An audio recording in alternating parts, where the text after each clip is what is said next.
جب کسی کے ساتھ مخلص نہیں رہ سکتے تو جھوٹے دعوے کر کے اس کو دھوکہ بھی نہیں دیں، کیونکہ کفر کے بعد سب سے بڑا گناہ کسی کی دل آزاری کرنا ہے۔ غم میں مل کر خوشی کے رنگ، آؤ جینے کی اداکاری کریں۔ مجھ کو برا بنانے میں ہاتھ ہے اچھے لوگوں کا، تم میرے بعد ہوئے تنہا، میں تیرے ساتھ بھی اکیلا تھا۔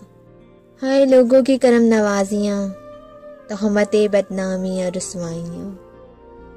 فکر کی تلخیوں میں گم ہو کر آدمی بے سبب بھی ہنستا ہے۔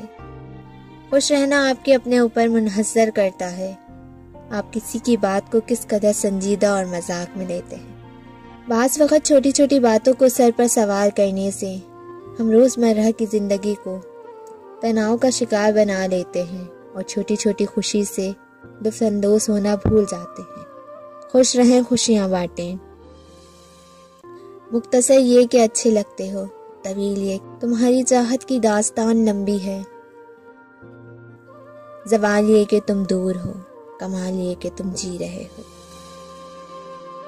یہ زندگی کا دستور ہے کہ دکھ والی رات نیند نہیں آتی اور خوشی والی رات سویا نہیں جاتا۔ ہر دشواری کے بعد آسانی ہے اور ہر کام کے لیے ایک وقت مقرر ہے۔ نصیب کا لکھا مل کر ہی رہے گا، کب، کہاں اور کیسے، یہ صرف اللہ ہی جانتا ہے۔ صرف دو لوگ آپ کو صحیح طرح سمجھ سکتے ہیں، ایک وہ جو آپ کے حالات سے گزرا ہو اور دوسرا وہ جسے آپ سے شدید محبت ہو۔